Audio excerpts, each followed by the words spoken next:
Good morning, everybody. I'll share my screen, just run through a quick presentation, just a few slides really, just to guide us through a workflow really.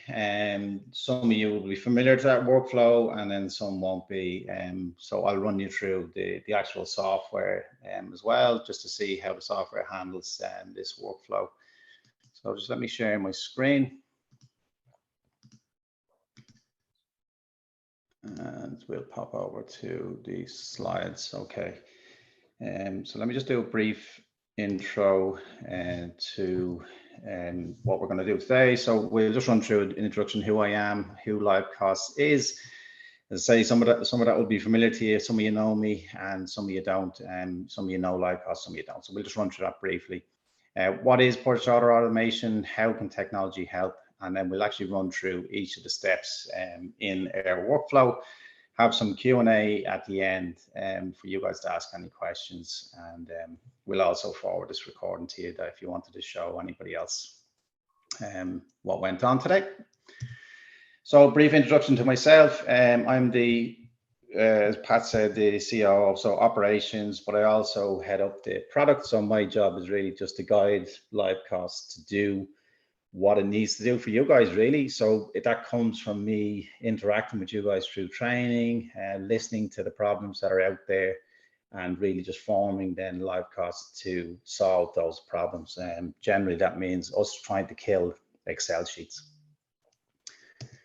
Pat is on the call as well. Pat heads up our customer success, so this essentially looks after customers from the point that they've had their training to using the software every day. So who are LiveCosts? We currently track over 5,000 construction projects, all sorts of sizes, all sorts of companies. We do that. We have over $1 billion in project value that we track currently. And what we're really looking at today is a couple of things, but you can kind of see that we do a lot on the material side. So look after a lot of material orders for a lot of companies. We're backed by Enterprise Ireland. So for those who are from Ireland, they'll know that it's essentially a government agency that help us to create this product. Nemetschek Group, which is a global construction, what would you say? They're a group, and they help us also to get this product out into the market outside of Ireland. And Pi Labs, which are a venture capitalist in London, and they also help us to fund their project. Okay, so into the bones. What is purchase order automation? Essentially, it's just simply the management of the procurement to pay process. That sounds simple, but from what we see every day, it can be quite disjointed. You know, it can belong sometimes in an accounting software, it can belong in Excel, it can belong in emails, it can belong in WhatsApp, and essentially it can be a little bit disjointed. So essentially what we do is we just provide a product just to make that easier, and so we can do it all in one place as well. So a good procure to pay process will just give you better cost control, so to understand where the costs are coming from, when they're created, that kind of thing. The visibility on commitments is important. Everybody knows that pain of the end of a project, you know, realizing that there's a bill come in for 10 grand that we all forgot about, you know, that can obviously mess with the profitability of a project. So having committed costs there, yeah, can be pretty important there, just to know what's out there and where we sit against those commitments. Collaboration is a big one as well. We see this a lot where, you know, even in companies that may have an accounting software, that's kind of great for the people that have access to it, but there's not much collaboration outside of that. So for example, if you have a site foreman or something like that, they tend not to be allowed into the accounting software for good reason, that the sensitive information in there. So we just give a place to collaborate. So the business owner, the accounts team, the site foreman, office admins can all collaborate in LiveCosts and then take the relevant information over to the accountant software or to the accountant themselves. Okay, so the problems that we saw, we'll jump into the software now. Essentially, what we're going to have a look at today is the workflow that we provide, and that kind of kicks off with the purchase order. So let me just jump over to the product. So in the product, we'll manage all of the purchase orders for you. So we have many types of documents, but essentially what we will do is give you a place to keep all of the orders in one place and show you the progress of those orders as they go through their life cycle. Generally, the life cycle is, look, we make an order, whether that order is for materials or a subcontract, we make the order with the vendor. So that will mean, you know, it might be an email to a subcontractor saying, yes, let's go ahead, or it might be a phone call to a supplier saying, look, I want this material. But either way, we want to kind of track that. So whether that's, we see that in Excel, as I say, we see it in accounting software, but generally we're just providing one place to hold all of this. Let me show you what it's like to create an order. So purchase orders here, I'm just going to go and create one.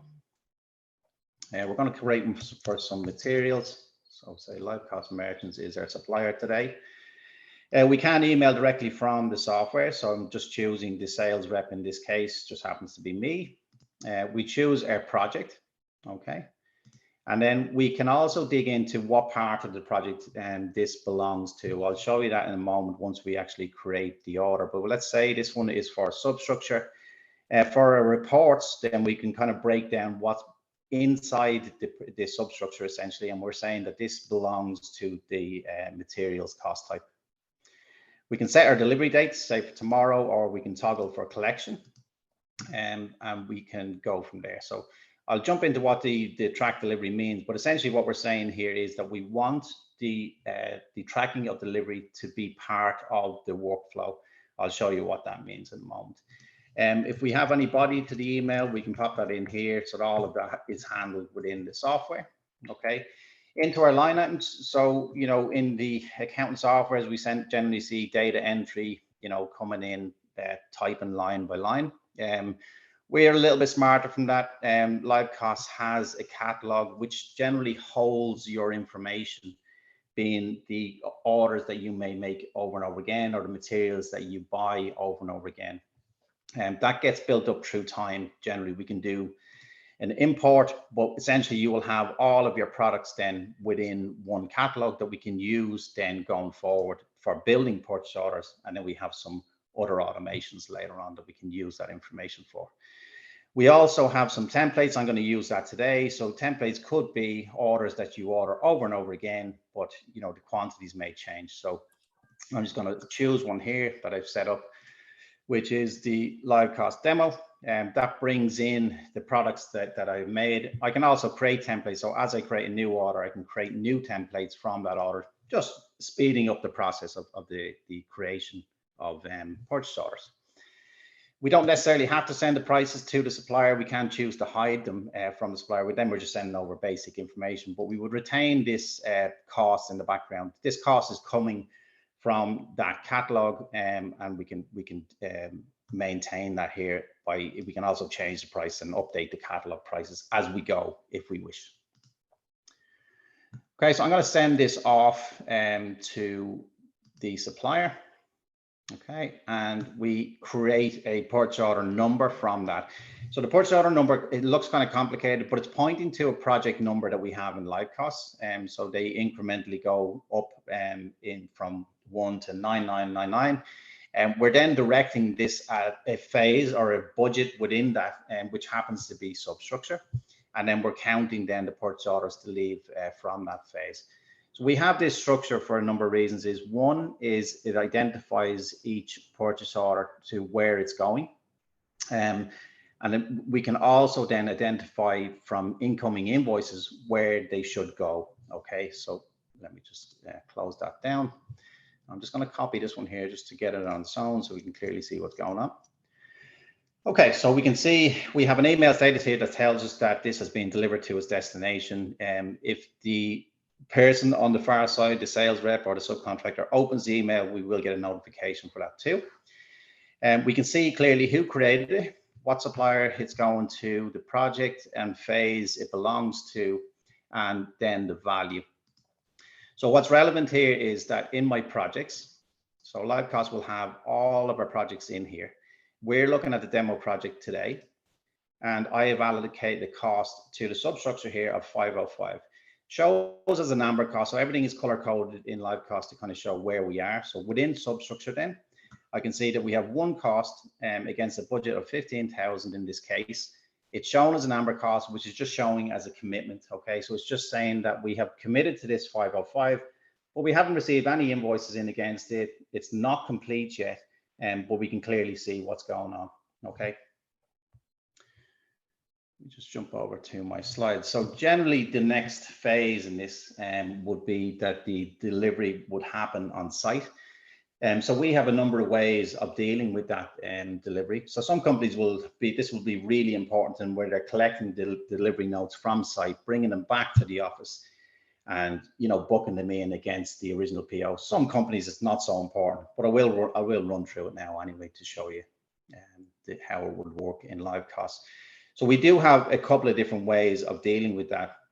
And we can do that from here. Okay, so if I go to my documents, let's say this purchase order, we can deal with the delivery through our delivery section on the web app, meaning that the person in the office can essentially sort out the delivery as they arrive in. We do have a mobile app again, so we also have the ability to create the purchase order from the mobile app. So if the POs are being done from site, the site foreman, project manager, that kind of thing, they can do them from here too. Quite a simple form, and it will arrive into the software with those committed costs immediately. What we're interested in today, if you want to collect the delivery notes, we also have that option. So you can pop in here, simply select the supplier that it belongs to, list out the purchase orders then that are out there without a delivery. So this is the one that we were interested in. And we can then select the PO, which assigns it to its correct project and phase. Simply pick up the delivery note, okay, from site. Give us some comments.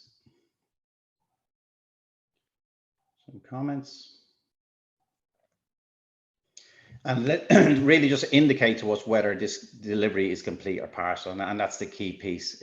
We can then log that from here.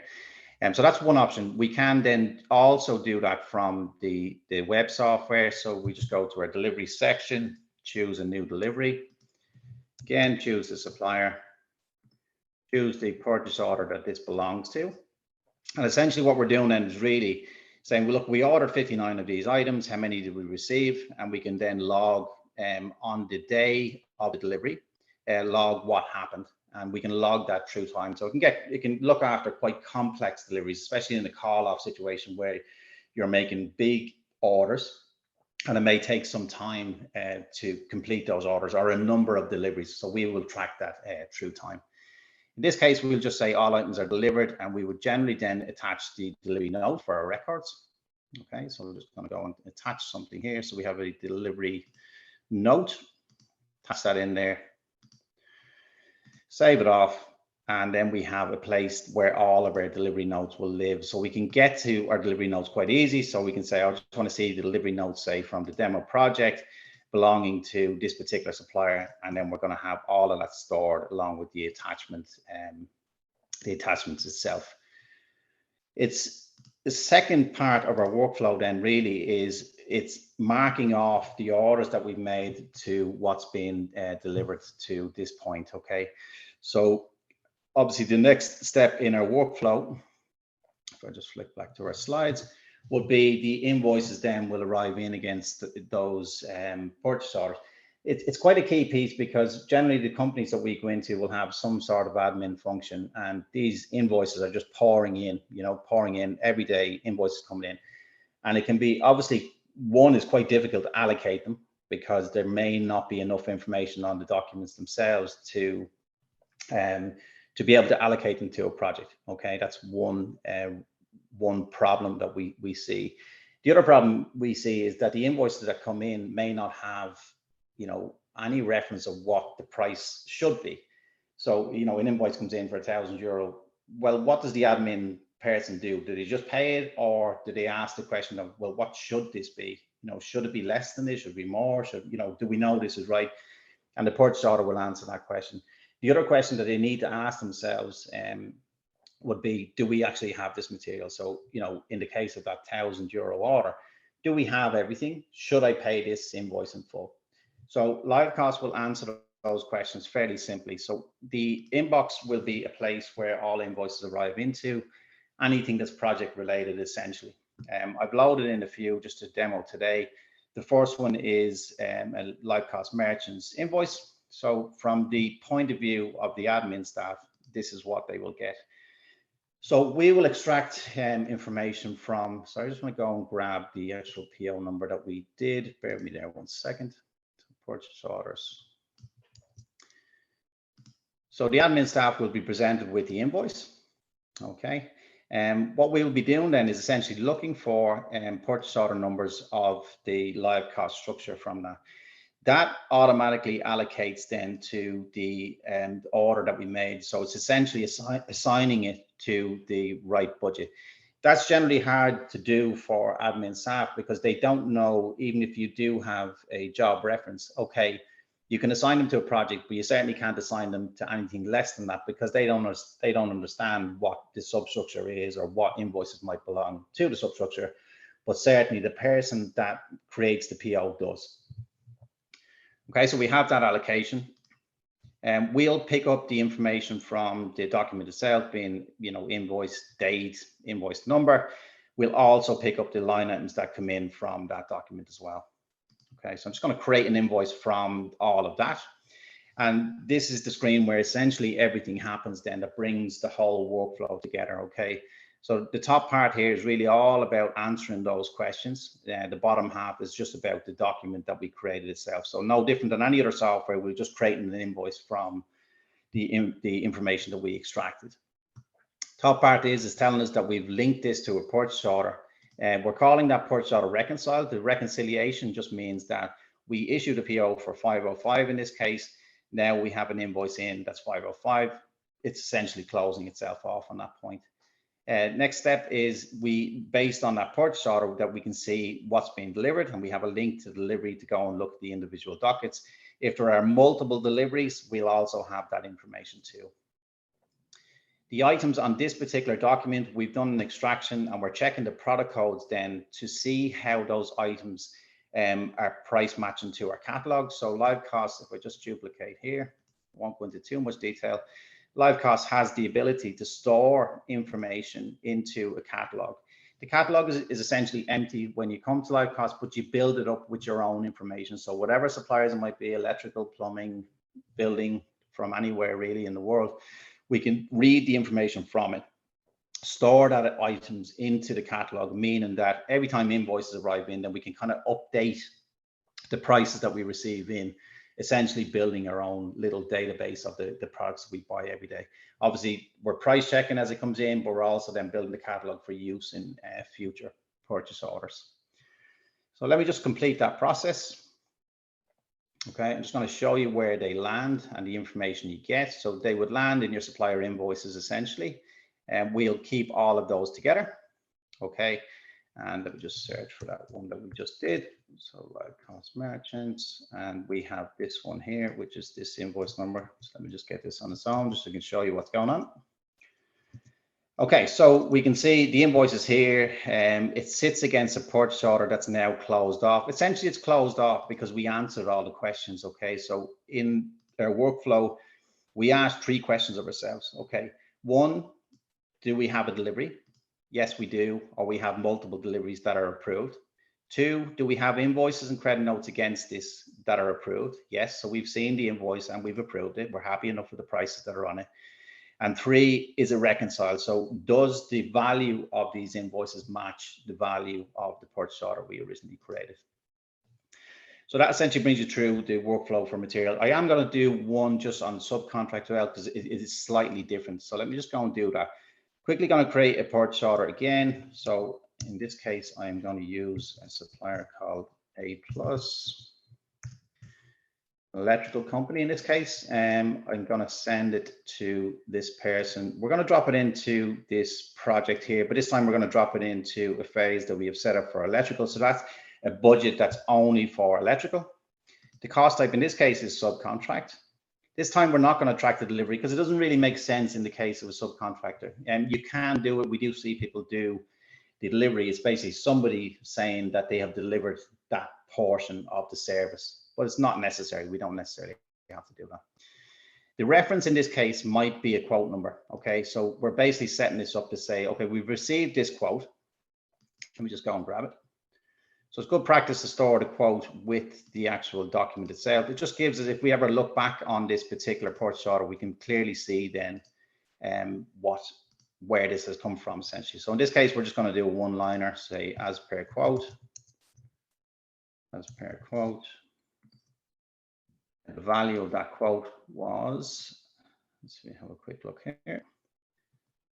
So we have a quote here for 10,536.60. Okay, so we close that down. 10,536.60. Okay, again, we'll go and create that or send it off to its destination to the individual supplier itself. We'll create that order again. So project 590 pointing towards 008, which is electrical in this case. Okay. Let me just close this off and just get this on the screen. Okay, and we'll just copy that and just get this one on its own, just so we can clearly see what's going on. So same thing, we can see who created it, where is it going with the reference. So if we ever need to search for this quote number again, we can find it. In here, we'll store the attachment, which is the original quotation itself. Again, that's making that commitment to the electrical phase. So here we said we set a budget for 20K. We have a committed cost now of 10,536.60. Okay. Fairly quickly then in the inbox, then we would have the invoices, coming in through time. Okay, so initially we would say, look at the initial invoice here. Okay, we'll do an extraction on this too. We'll take out the value, it's 5,000 in this case, create an invoice from this extraction. Okay, whoops, I just want to go back a step there. I just want to grab that purchase order number. 1 second. I'm just going to grab that PO number in our inbox. Then we will be picking up the PO number that we issued then from that document. Okay, so again, assigning it to that project and phase. Okay, convert that to an invoice, create an invoice from that. We can see that this one is on reconcile. We're not tracking the delivery in this case. It's on reconcile because we issued a PO out there for 10,536.60. And we've only received an invoice for 5,000. So that's okay to be on reconcile at this point. We know we're not essentially finished with this PO. Let me just approve that to show you what that looks like. Okay, so if I go back to the purchase order now. Okay, we issued out there for 10,536.60. We have one invoice attached to this now. The value that remains committed out there is 553.60. So we've reduced the commitment essentially by the invoice's value. So if we go and look at this project and phase now, what we have is we still have the same value, but we now have what's approved against that and then what remains committed against that. Okay, so we'll just reset here, all types, and then we can clearly see what's making up this 10,536. So one is the commitment that's out there, and then two is the value of that invoice that arrives in. Okay. So to complete that workflow, the last invoice would arrive in, and we say we can have as many invoices as what we require. Again, that would match up with that PO, assign it to the project and phase. Okay, we would create an invoice from that. And it's still on reconcile. So we can see now, if we click here, say, okay, we issued out there for 10,536.60, and what we have at the moment is 10,786.60.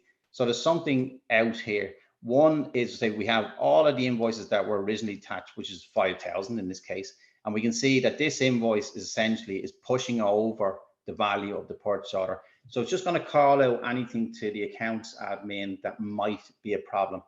So if I was to go through with this, which probably wouldn't happen, we just look at our purchase order now, and it's essentially making an overcommitment. So this purchase order won't close off because of that. So it's just calling out a value that essentially shouldn't be there. Now, that could be an overcharge by a client, or it could be a mistake on the PO. Either way, we would deal with that through the software. So in this case, I'm just going to say we can go back to the original PO. There was a 250 added to that. Or we can just make a decision here, say, I just want to reconcile the purchase order to invoice. I'm happy that the 250 is okay in this case, okay? and now we're reconciled. So all we've done essentially is just added a little balance to the purchase order to correct that 250. Okay, so let me just approve that. Okay, and show you that in our purchase order. So obviously this one closes off now because we met the conditions. The conditions on this one were, we're not tracking the delivery. We just want our invoices in and we want them to match what was on the original purchase order. Okay. To follow that through, we have some connections into accounting software. So obviously we want some information. We don't need all of it to head to the accounting software. So I'm just going to show you that for one case, which in this case is Xero, and we'll push that across to Xero. So here I get the opportunity to set the account on the line items. In Xero, we also have the ability to track tracking categories. That's not the case for every single software, but we'll show you what it does for Xero. And we get to push that information then across to accounts. So we're saving data entry on the accounts side. So once it's through the workflow, obviously Xero will provide a place for you to put your invoices in and close them off essentially, or pay them. But we kind of miss the context of the original order, the deliveries, all of that context is lost in the accounting software. So for us, we've sent that across to Xero. Let me just log in here quickly.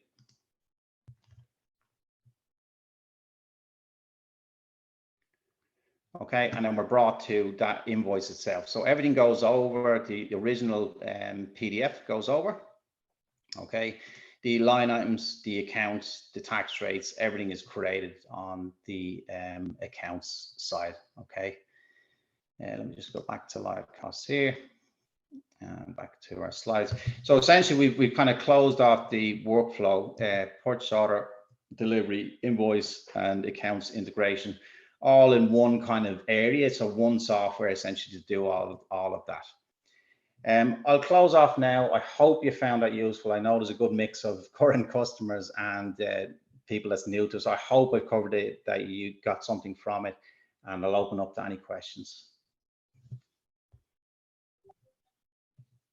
Thank you, Niall. That was very informative. Okay, I have a couple of questions here. One is, what accounting software works with LiveCosts? Yeah, so we do it in a couple of ways. We have direct connection, like I showed there, to Xero, QuickBooks Online, and Sage Business Cloud or Sage Accounting. We do have methods of getting it into other softwares through a smart download. So we can download a file essentially at the end of a period, let's say the end of a month or a week, and we can bring files like that to the likes of Sage 50, Sort My Books. We can take those files. Essentially what we're doing is downloading all the content of the invoices, bringing a smart file which is ready to upload into the other software, and it will create all of those invoices. So again, saving that data entry. Cool, thank you. And then another one here is, how do you get invoices into your inbox? Oh yeah, yeah, fairly simple. We have two ways of doing that. So we have, if we just go to the inbox here, one is you'll have your own dedicated email address where you can ask your suppliers to forward on emails as you receive them. So as they're created, they can be sent to your accounts and also sent to here. You can literally drag and drop your images or receipts into this zone here, or you can click on the zone. If you're storing them on your device, you can just go and then select and then bring them in that way. And just in that same vein there, and I have another question coming in that says, are you able to process receipts as well as invoices? Yes, we recently just upgraded that we can take in receipts. So essentially pictures of documents. Yeah, we can take them in. Yeah. Cool. Okay, I think we've slightly overrun. So basically, we'll draw this to an end. I would like to thank everyone for joining us, and hopefully we will have you back on again in a month's time when we plan on doing another informative webinar. So thanks for everyone, and see you soon.